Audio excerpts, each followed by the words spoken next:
السلام علیکم ویورز، آپ دیکھ رہے ہیں اسلامی چینل۔ اگر نئے آئے اس چینل پہ تو لازمی سبسکرائب کرنا نہ بھولیے گا اور بیل آئکن کو لازمی پریس کریں۔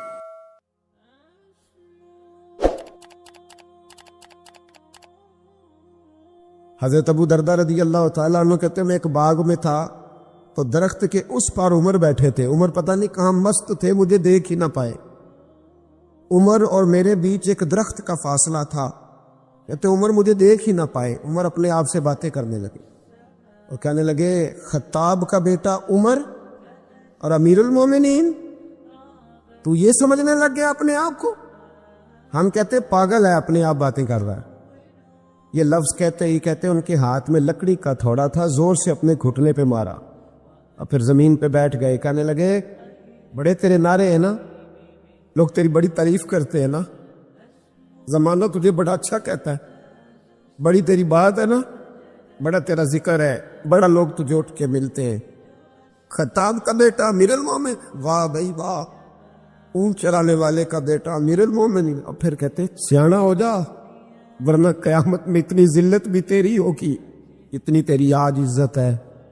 نبی کریم علیہ الصلوۃ والسلام کے صحابہ اور اہل بیت کو جب ہم دیکھتے ہیں تو ان لوگوں نے بڑے بڑے انقلاب برپا کرتی، بڑے مقاصد کی بات کرتے تھے وہ لوگ، چھوٹی موٹی بات نہیں۔ ہمارے ہاں دائرہ کار بڑا محدود ہے، بعض لوگ بھی بڑی محدود اور بڑی چھوٹی باتیں کرتے ہیں۔ مثلا اب یہ کتنی بڑی بات ہے کہ کوئی آدمی کسی کو دیندار سمجھے، نبی پاک علیہ السلام کے مصلی پہ بیٹھا سمجھے، کتنا بڑا اس نے درجہ دیا۔ اس نے کہا یار یہ دیکھو، یہ حضور علیہ الصلوۃ والسلام کے دین کا پیغام دینے، کتنا بڑا اس کو درجہ دیا گیا تھا، تو اس بندے کو کتنا بڑا مقصد اس کے سامنے ہونا چاہیے تھا کہ میں نے دین کا کام کرنا ہے، کیونکہ لوگوں نے اسے ایک بڑا درجہ دیا ہے۔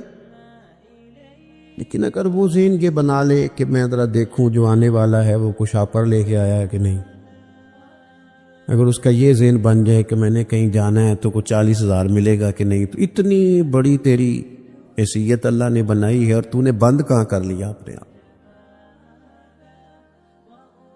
علماء انبیاء کے وارث ہیں، تجھے تو بہت بڑی بات کرنی چاہیے تھی، تو کہاں بند ہو گیا چند ہزار میں؟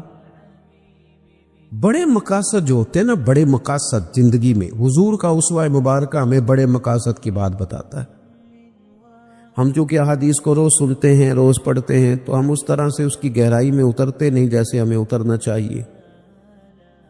حضور کا ہر فرمان ایک مقصد کی بات کرتا ہے، ہر فرمان۔ چلے جن لوگوں کو بڑا سادہ سا مختصر جملوں میں احادیث یاد ہیں، چند باتیں تو نے بھی حضور کی یقیناً یاد ہوں گی۔ نبی کریم نے فرمایا ہے تم میں سے بہترین وہ ہے جو لوگوں کے حق میں بہتر ہے۔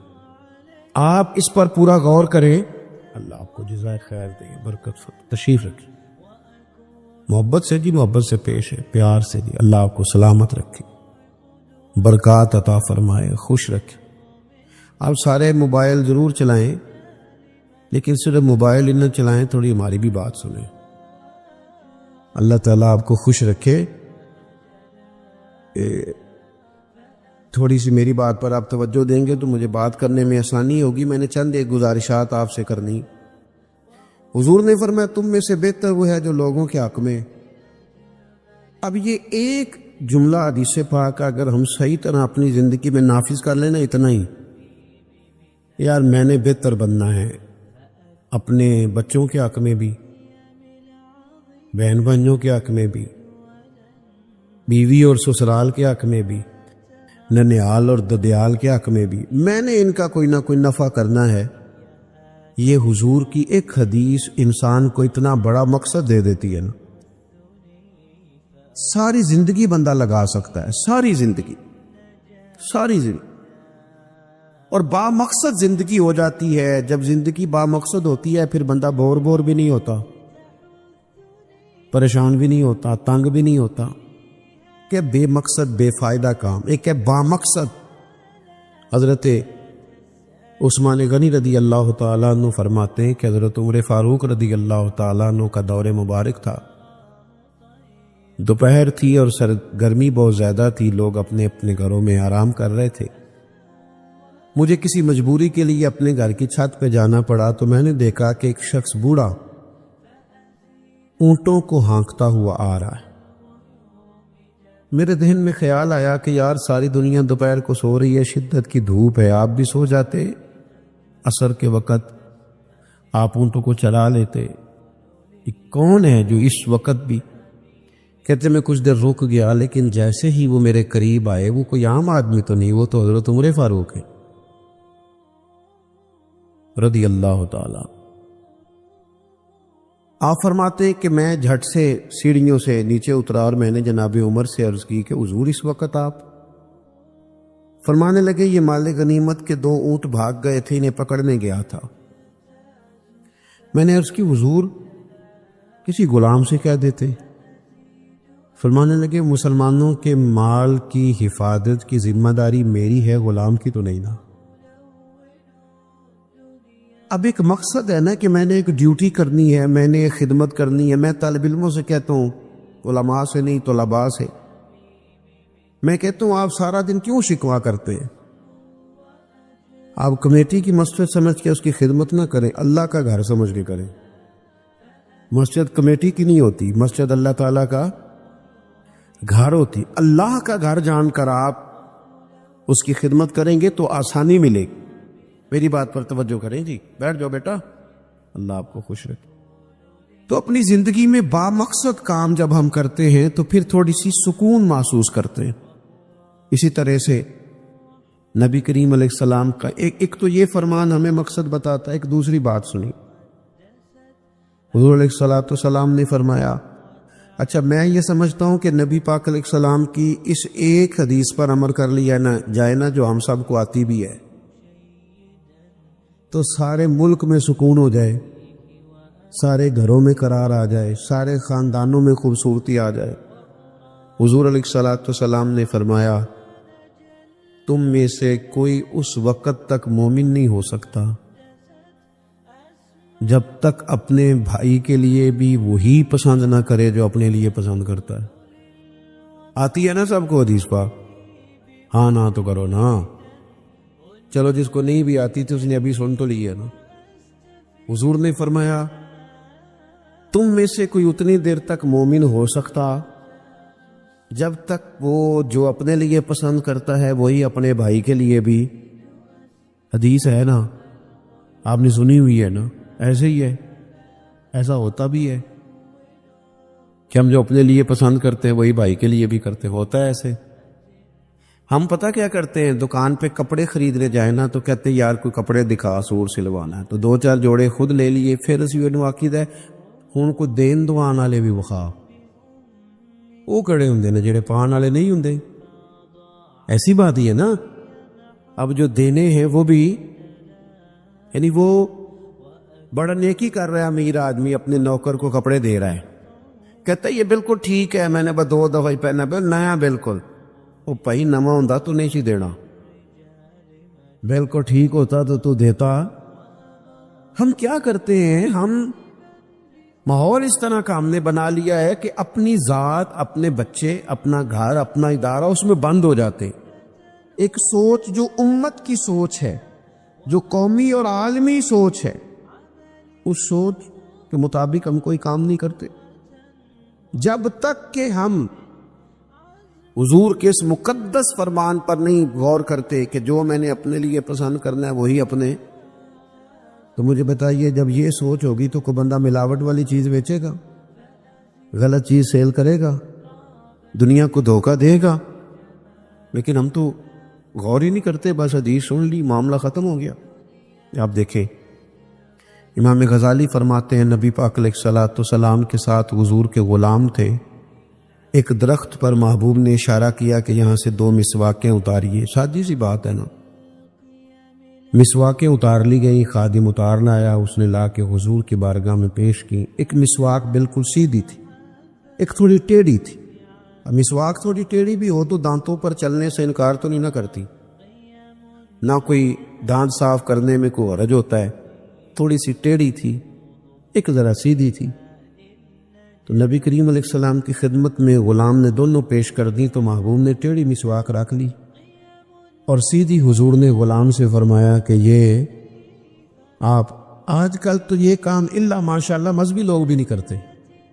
ایک جگہ دینی مدرسوں کے اہتمام کرنے والے جو لوگ تھے ان کی میٹنگ تھی تو وہاں ایک صاحب نے بڑا تقویٰ بیان کیا, کہنے لگا میں نے کبھی مدرسے کی روٹی نہیں کھائی, حالانکہ مدرسے کا محتمم ہوں, میں نے نہیں کبھی چکھی, اتنا پرہیزگار ہوں. بعد میں میری باری آئی تو میں نے کہا جی میرا خیال ہے کہ آپ وہی روٹی کھایا کریں جو مدرسے میں پکتی ہے, آپ تقویٰ بدل دیں. آپ کو پتا تو وہ بھی چارے بچے کھاتے کیا ہیں.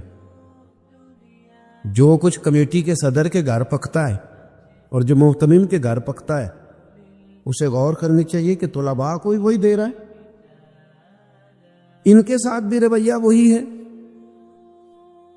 کیوں نہیں ان چیزوں کو سمجھتے کہ ہمیں نبی پاک علیہ السلام نے کن مقاصد حیات سے آگاہ کیا. اللہ کے حبیب علیہ السلام نے فرمایا ٹیڑھی مسواک مجھے دے دو. عرض کی حضور میرے ماں باپ قربان ہو, میری روح میری جان قربان ہو, آپ سیدھی رکھیں. حضور نے فرمایا نا بھئی میں نے خود ہی تو امت کو قانون دیا ہے کہ مومن وہ ہے جو اپنے لیے پسند کرے وہی اپنے بھائی کے لیے بھی پسند کرے. اخلاقاً ایک بات اپنے دل سے پوچھیں, میں اپنے آپ سے پوچھوں کیا ہمارا بہو کے بارے میں بھی وہی ذہن ہے جو بیٹی کے بارے میں ہے؟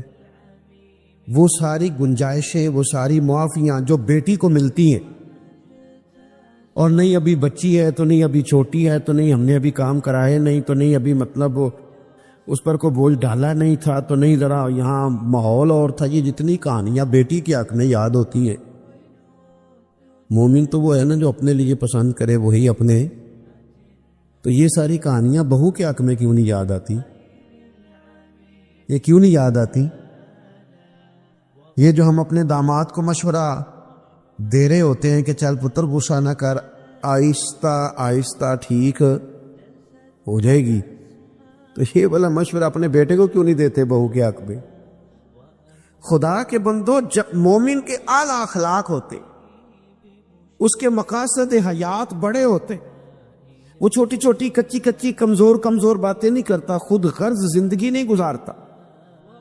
اس کا یہ سٹیٹس ہی نہیں ہوتا کہ بس اپنی ذات سے شروع ہو اور اپنی ذات پر وہ ختم ہو جائے. وہ بڑی باتیں کرتا ہے, بڑے خیالات کا مالک ہوتا ہے, بڑے حوصلے ہوتے ہیں اس کا ظرف بڑا ہوتا ہے, اس کی سوچ بڑی ہوتی ہے, اس کا مزاج بڑا ہوتا ہے. تو اپنی زندگی کے اندر حضرت بایزید بستامی رحمۃ اللہ علیہ کا ایک یہودی پڑوسی تھا اور مخالف بھی بڑا تھا. ساری زندگی اس نے حضرت بایزید کی مخالفت کی. کچھ لوگوں کو پتہ ہوتا ہے کہ جس کی میں مخالفت کر رہا ہوں بندہ ٹھیک ہے, پر اندر کے حسد کا کیا کچھ نہیں جا سکتا.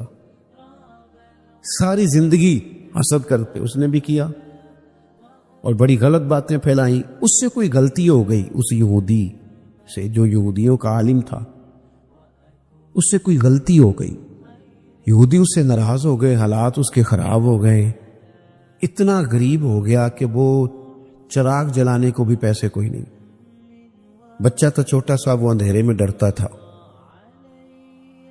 روتا تھا. حضرت بایزید بستامی گھر آئے تو اپنی گھر والی سے پوچھنے لگے, کل بھی میں نے نوٹ کیا یہ بچہ روتا ہے, آج بھی نوٹ کیا. تو کہنے لگی, وہ جو گھر والوں سے پوچھا جو بھی گھر میں موجود تھا, انہوں نے کہا جناب وہ غربت ہے, آپ کو پتہ ہے اس کے حالات بڑے کمزور ہو گئے ہیں, تو بچہ اندھیرے سے ڈرتا ہے, چراغ جلانے کو تیل کوئی نہیں, پیسے کوئی نہیں. دشمن ہے, ساری زندگی مخالفت کی. حضرت بایزید نے چراغ میں بتی بھی ڈالی, تیل بھی ڈالا, اس کے دروازے پہ دستک دی. وہ یہودی باہر آیا, آ کر کے آپ کی طرف دیکھا تو آپ نے نا اس کے بولنے سے پہلے فرمایا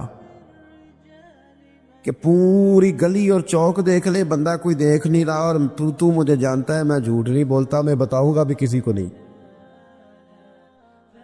یہ تو چراغ رکھ لے تاکہ تیرا بچہ سو جائے, آرام سے وہ لیٹ جائے, میں کسی سے ذکر نہیں کروں گا, تیرا میرا راز رہے گا, اور میں نے رات کو میں آیا ہوں دیکھ بھی کوئی نہیں رہا.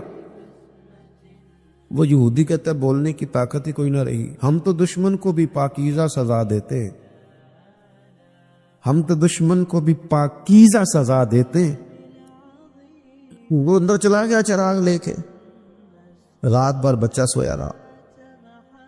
دوسرا دن پھر ہوا, شام تھوڑی سی گہری ہوئی, لوگ اپنے اپنے گھروں میں سوئے. بچہ ڈرتا تھا اندھیرے سے. حضرت بایزید نے پھر چراغ میں تیل ڈالا, بتی ڈالی, دروازے پہ دستک دی.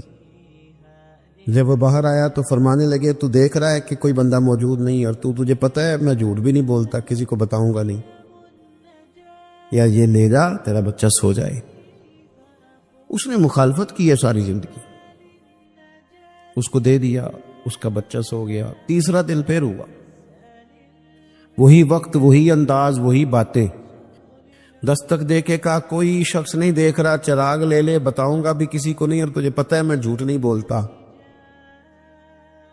وہ چراغ آپ بڑھا کے دروازہ بند کرنے لگے تھے کہ وہ یہودی زور زور سے چلایا, کہنے لگا باہر آؤ بھی سارے مسلمانوں, نکلو بھی یہودیوں سارے باہر. لوگ سارے باہر گلیوں میں آ گئے. کہنے لگے یہ بایزید بسطامی ہے, میں نے ساری زندگی جھوٹے الزامات لگائے. آج جب میری حالت یہ ہے کہ میرے اپنوں سے مجھے کوئی پوچھنے نہیں آتا, اس شخص سے میرے بچے کا رونا نہیں دیکھا گیا. یہ تڑپ گیا ہے کہ کسی کا بچہ کیوں روئے. یہ روز مجھے چراغ جلا کے دے جاتا ہے, گھر میں میرے روشنی ہو جاتی ہے, بچہ میرا سو جاتا ہے, پر میں ساری رات نہیں سوتا. میں آج تم سب کو گواہ بنا کے کہتا ہوں, جو میں نے ان کے بارے میں زندگی بھر کہا وہ سارا غلط تھا. اور یہ بھی تمہیں بتاتا ہوں کہ پہلے میں نے دین اسلام سنا تھا,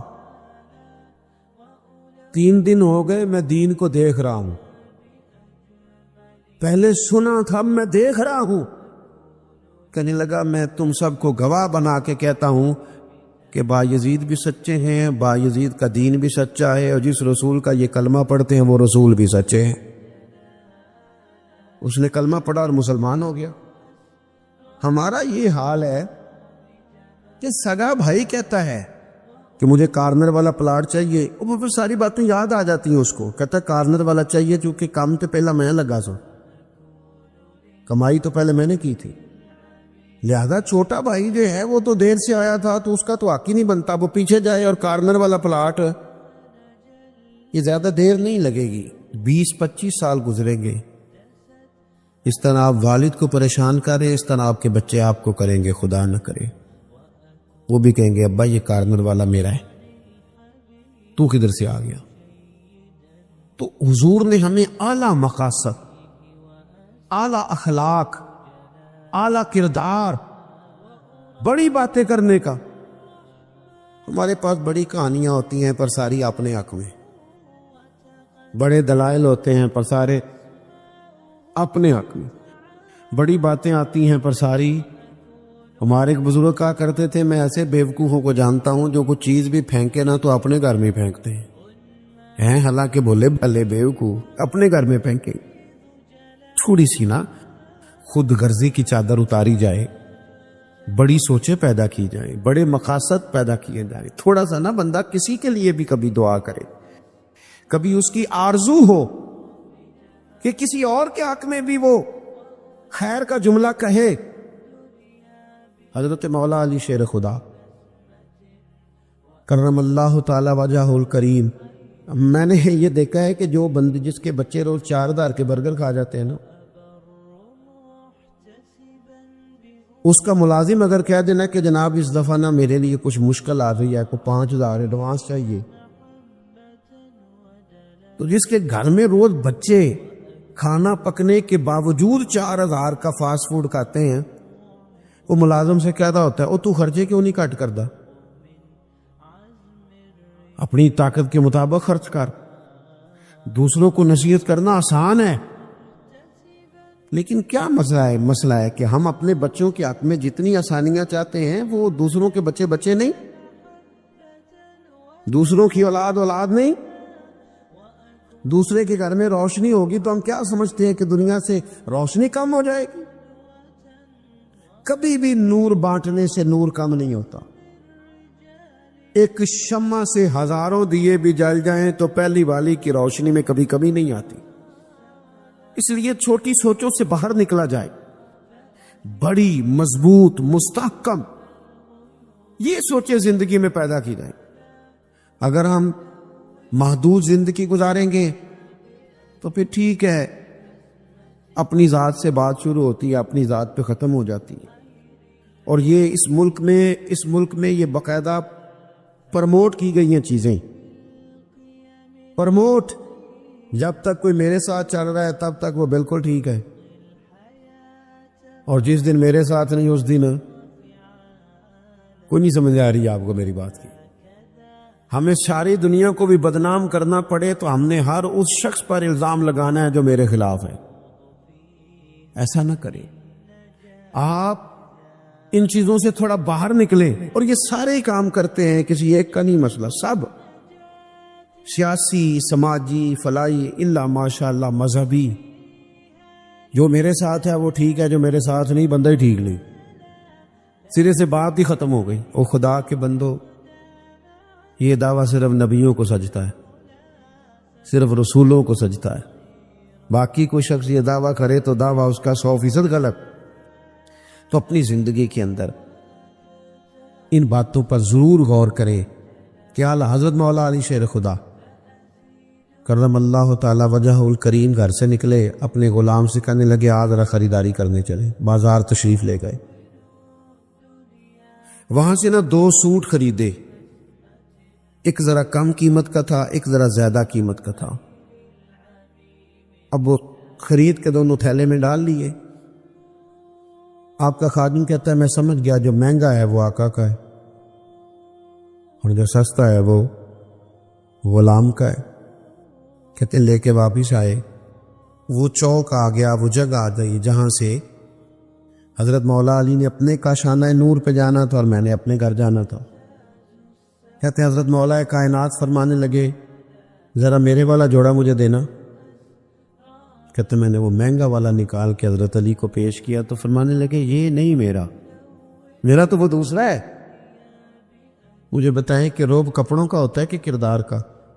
بولیے، 10 لاکھ کا جوتا ہو اور 20 لاکھ کا جوڑا ہو، 1.5 کروڑ کی پجارو ہو اور جناب 20 کروڑ کا گھر ہو، پر پیسے ہوں کرپشن کے،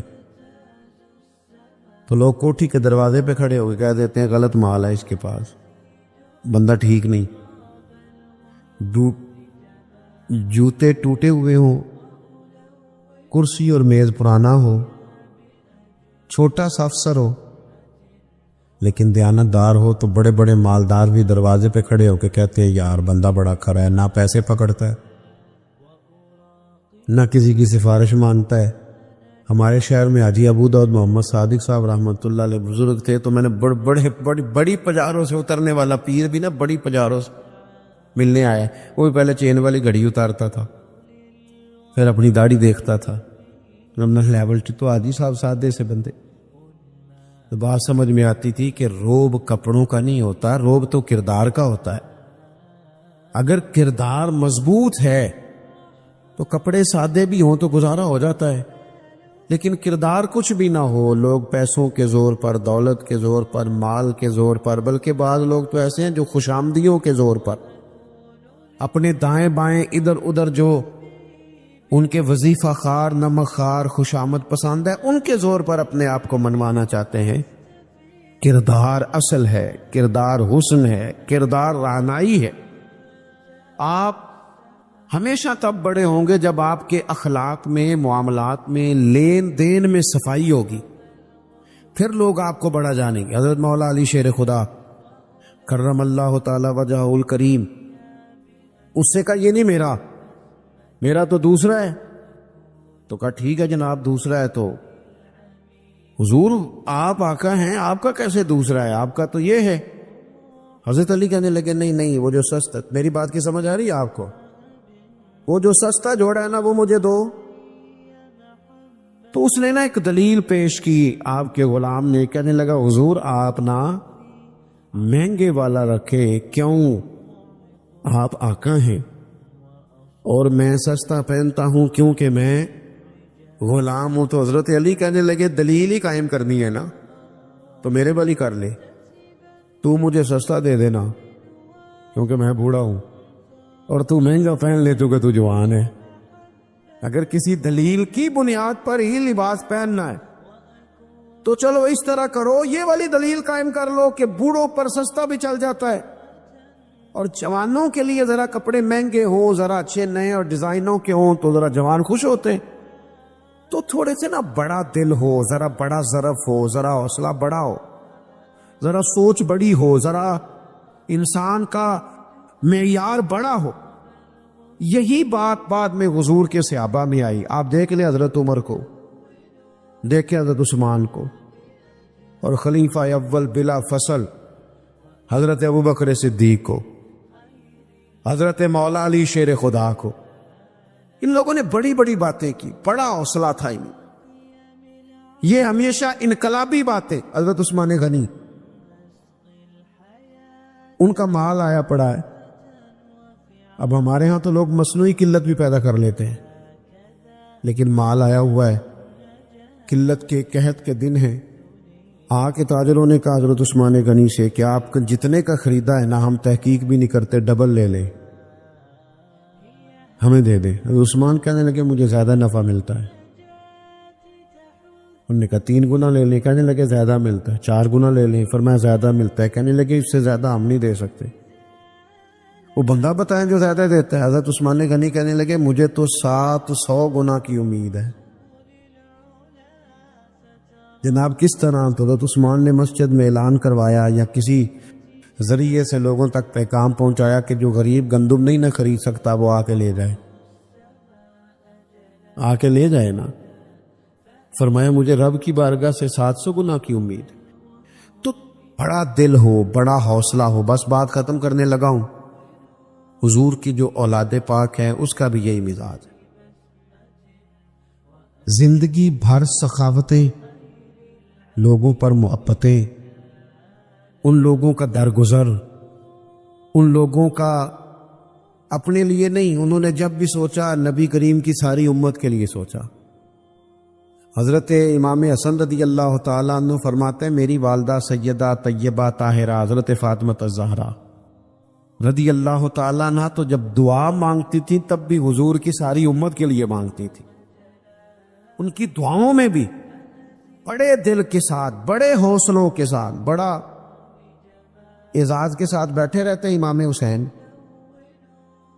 بڑی شانیں تھی, سب کچھ تھا, لیکن انہوں نے گھر چھوڑا, قبیلہ چھوڑا, اس لیے کہ دین کی وہ بنیادیں جن کو کمزور کرنے کی کوشش کی جا رہی تھی وہ کہیں کمزور ہو نہ جائے. وہ آگے بڑھے.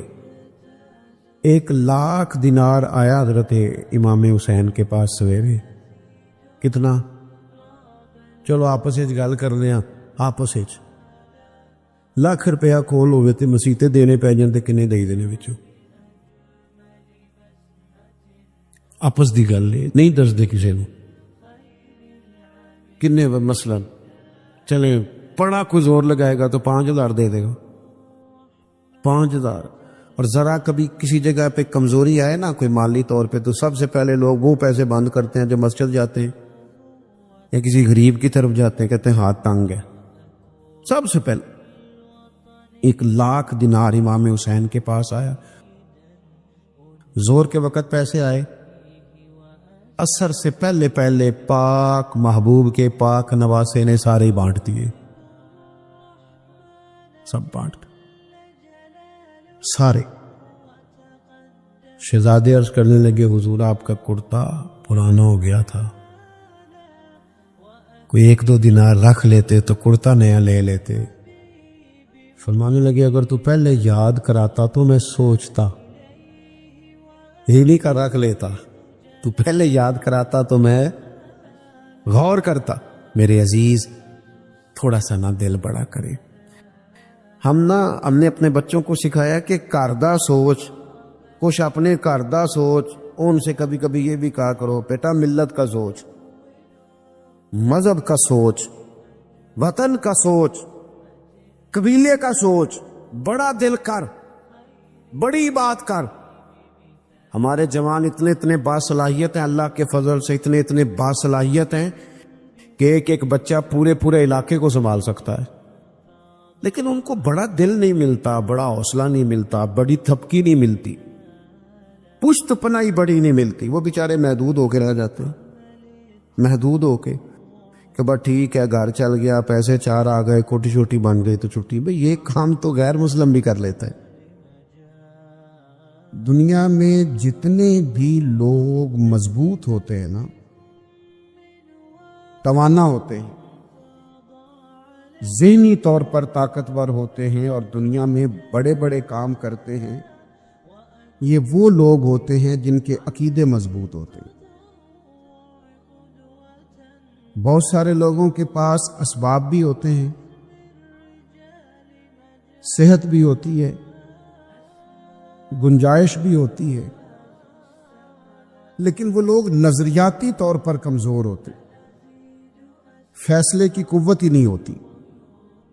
یہ کام کر لوں کہ نہ کروں، پتہ نہیں کیا ہوگا، پتہ نہیں کیا بنے گا۔ بات بات پہ ان کے ہاتھ پیر پھولنے لگتے، بات بات پہ وہ گھبرانے لگتے، ذرا ذرا سی بات کا پریشر لیتے ہیں، کنفیوز رہتے ہیں۔ نتیجہ یہ نکلتا ہے کہ وسعت بھی ہے، صحت بھی ہے، تعلیم بھی ہے، ڈگریاں بھی ہیں، کچھ بھی نہیں کر پاتے۔ تو یاد رکھیے، جن لوگوں کا کوئی عقیدہ نہیں ہوتا، کوئی نظریہ نہیں ہوتا، کوئی سوچ نہیں ہوتی، وہ پیچھے رہ جاتے۔ اللہ کے محبوب نے نا ہمیں عقیدہ دیا ہے، حضور نے ہمیں بتایا کہ اللہ وحدہ لا شریک، نبی پاک نے ہمیں بتایا ہے کہ میں اللہ کا آخری رسول ہوں، رسولوں کا امام ہوں۔ نبی پاک علیہ السلام نے ہمیں بتایا ہے کہ گویا تم نے ڈرنا نہیں، موت وقت سے پہلے نہیں آئے گی، موت کا وقت مقرر ہے۔ یہ عقیدہ دیا ہمیں قرآن و حدیث نے۔ نبی پاک علیہ السلام نے ہمیں بتایا ہے کہ تمہارا رزق جو تمہارا مقدر ہے وہ تمہیں ملے گا۔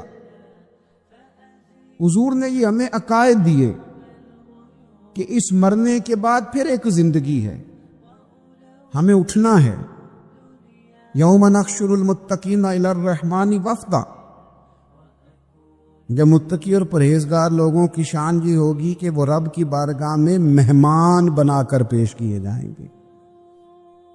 تمہیں قبروں سے اٹھنا ہے، نکلنا ہے، اس کے بعد ایک زندگی ہے، کچھ فیصلے وہاں ہونے، حتمی اور حقیقی اور اصلی فیصلے وہاں ہونے۔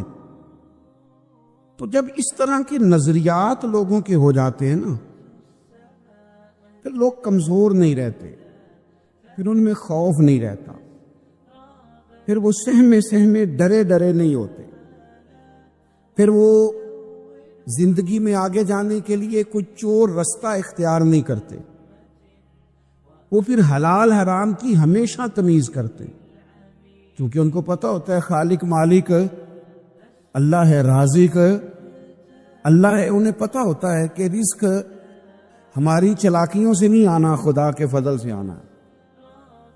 پھر وہ کبھی بھی کوئی غلط راہ اختیار نہیں کرتے۔ نبی پاک نے عقائد دیے، حضور علیہ السلام کی تشریف آوری سے پہلے لوگوں کا عقیدہ ہی کوئی نہیں تھا۔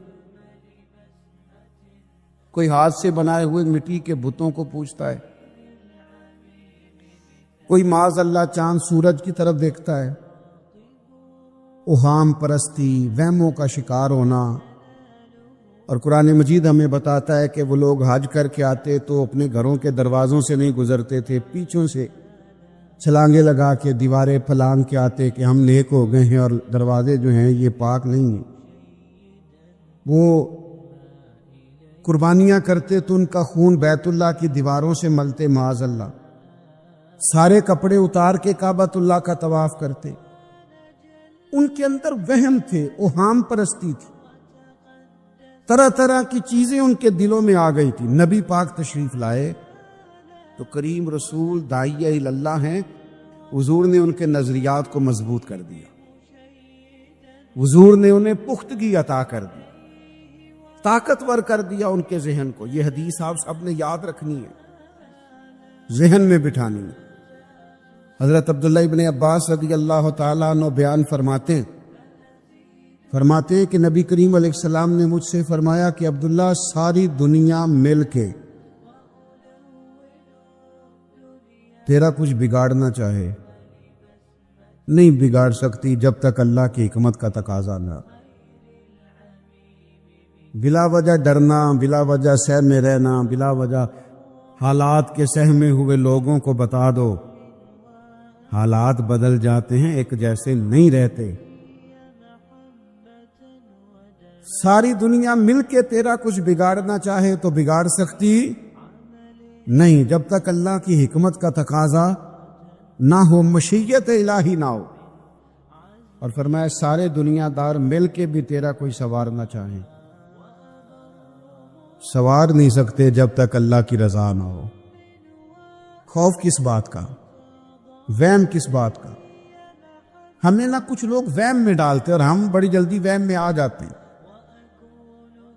یا آپ چلے جائیں کسی بابا جی کے پاس جو تویز شویز نہیں دیتے، 9 بجے سے زور تک مردوں کا ٹائم ہے اور عصر سے مغرب تک بیویوں کا ٹائم ہے.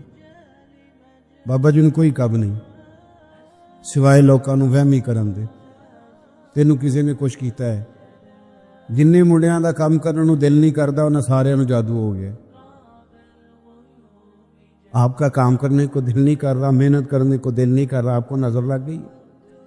خدا کے بندو، مومن کی بڑی شان ہے، مومن کا بڑا مرتبہ ہے.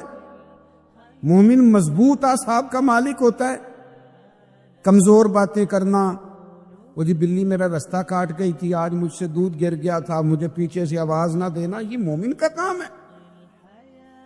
مسلمان ایسی باتیں کرتے ہیں. اور پھر 2-4 حادثات واقعات تو کسی کے ساتھ ہوئے ہی ہوتے ہیں، لوگ اس کو بنیاد بنا کے لوگوں کو کمزور کر دیتے ہیں. وہ پتہ ہے نا آپ کو خواب آئی تھی، تو خواب میں تو شیطان بندے کے ساتھ کھیل جاتا ہے، اس میں آپ ڈر گئے، آپ کو تو طاقتور ہونا چاہیے تھا.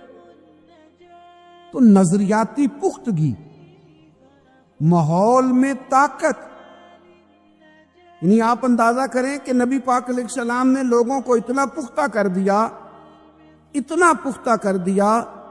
حضور علیہ السلام نے انہیں بتا دیا کہ مرنے کے بعد بھی تم نے خوف نہیں کرنا، وہاں بھی تمہاری قبر جنت کا باغ ہی ہے. مومن کی قبر جنت کا، قیامت والے دن کا بھی تم نے خوف نہیں کرنا، وہاں بھی جنت میں رب نے تمہارے لیے وہ نعمتیں تیار کی ہیں، وہ نعمتیں. حضور فرماتے ہیں نہ کسی آنکھ نے دیکھی، نہ کسی کان نے سنی، نہ تمہارے دل پر کبھی خیال ہی گزرا ہوگا، اللہ وہ نعمتیں تمہیں عطا فرمائے گا. اتنے طاقتور ہو گئے تھے صحابہ، اتنے طاقتور ہو گئے تھے، شہادت کی دعائیں مانگتے تھے. کوئی نہیں سمجھ آئی آپ کو؟ یعنی زندگی تو زندگی، بندے کو جنت اتنی پیاری ہو جائے کہ موت سے بھی پیار ہو جائے. وہ شہادت کی موت مانگنے لگے کہ یا اللہ کبھی شہادت مل جائے نا. آپ ویسے بتائیے گا نا کسی کو، مجھے بھی نہ بتائیے گا، ویسے اپنا اپنا حساب لگاتے ہیں سارے. مرنے کو دل شل کوئی نہیں کرتا لوگوں کا. میں نے کہا بتانا نہیں کسی کو، ہنسنا بھی نہیں آپ نے، مشکوک نہ ہو جانا آس کے. دل نہیں کرتا مرنے کو، لوگ جینا چاہتے ہیں. لیکن یہ میرے نبی کے دیے ہوئے عقیدے ہیں نا، حضور کے دیے ہوئے عقیدے ہیں نا، کہ ہر روز مسجد نبوی میں حضرت عمر دعا مانگتے تھے، اللہم ارزقنا شہادتا فی سبیلک. یا اللہ کبھی تیرے رستے میں شہادت کی موت مل جائے نا، جان پاویں نہ جان میرے محبوبہ، میں لگیاں توڑ نہ بھیساں، راہ تیرے وچ رول کے مرساں، تے قدم نہ پیچھاں ہٹے ساں، شہر تیرے دے ٹکڑے منگ ساں، تے تیرے کتیاں دے قدم چمے ساں. آزم جان امانت تیری، تو جدو منگ سے میں پیش کرے ساں.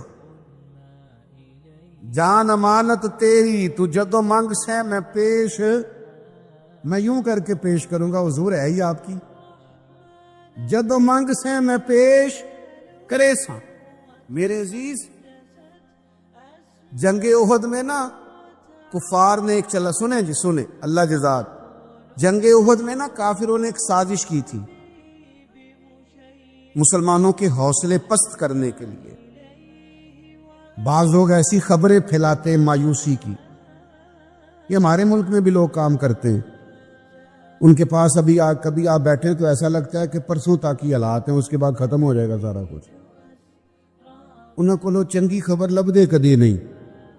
جب بھی آپ کو ملے گی خوفناک خبریں ملے گی. تو کچھ لوگ مایوسیاں پھیلاتے ہیں, ان کی عادت ہوتی ہے, وہ خیر کی بات نہیں کرتے. تو کافروں نے بھی ایک سازش رچی احد میں, انہوں نے خبر پھیلا دی کہ معاذ اللہ حضور کو تو شہید کر دیا گیا. اب غلاموں کے لیے یہ خبر بڑی تکلیف کا باعث تھی.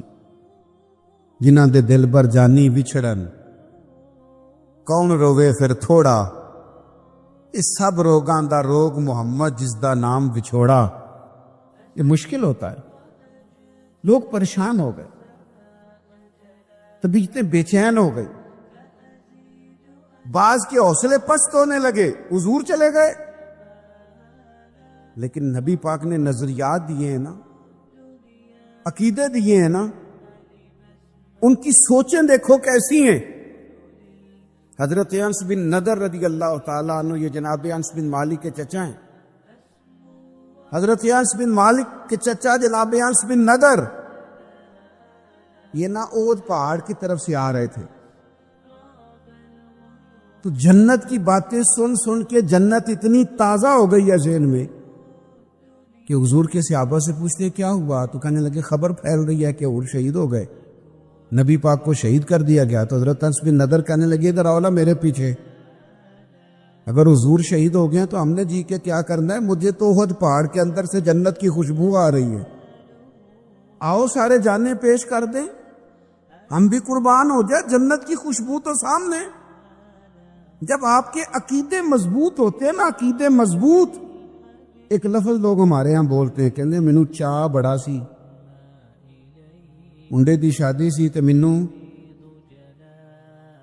میرے خیال ہے تسی نہیں سنی گل کبھی, کھوندے نہیں نا تسی, مینوں فلانے بچے دی پوتے دی شادی سی تے مینوں. چاہ جتنا مرضی بھی ہو, عقیدے عقیدے ہی ہوتے ہیں.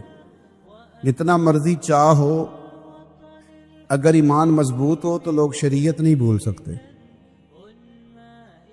ہن تسی ہلکے ہلکے ناراض ہوئے ہو, یہ تے دوجے پاسے ٹر پے نے. جتنا مرضی چاہ ہو, جتنی مرضی محبت ہو, عقیدہ ہو نا مضبوط, طاقتور ہو, شریعت نہیں بھولتی بندے کو. میں ویسے محفل میں آنے والے کو بھی دیندار سمجھتا ہوں, مسجد میں آنے والے کو بھی دیندار سمجھتا ہوں, عمرہ کرنے والے کو بھی میں دیندار سمجھتا ہوں. پر میری نظر میں اصل دیندار وہ ہے جس کے گھر میں شادی ہو تو پتہ چلتا ہے کتنا دیندار ہے. مینوں پتہ ہے تسی گھورنا, مینوں گل ہی انج دی ہے.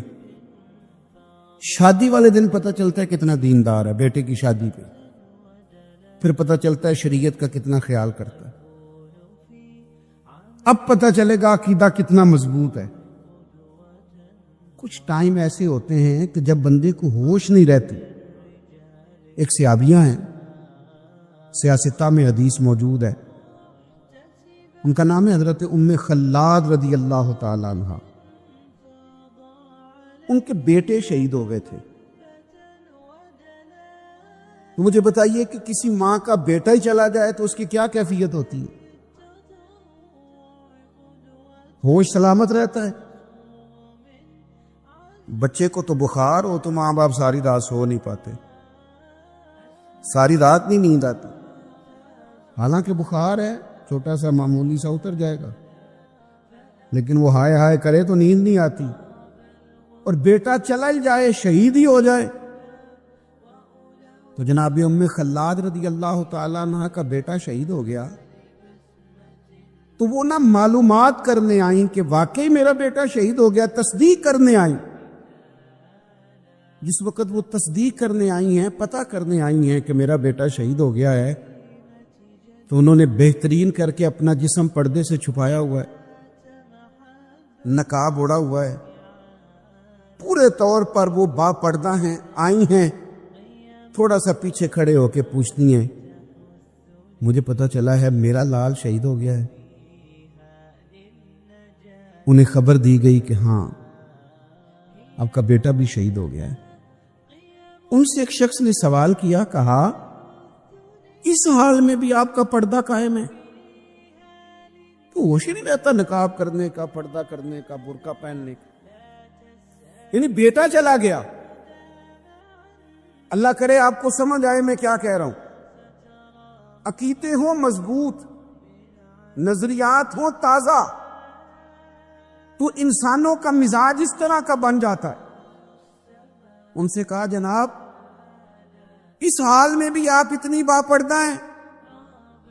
تو جناب ام خلاد اس وقت کہ جب ابھی انہیں خبر ملی ہے کہ آپ کا بیٹا شہید ہو گیا، دکھ تازہ ہے، زخم ہرا بھرا ہے، لیکن اسی وقت بڑے دھیمے لہجے میں پوچھنے والے سے فرمانے لگیں، اور میرا بیٹا گیا ہے، میری حیا تو نہیں نہ گئی۔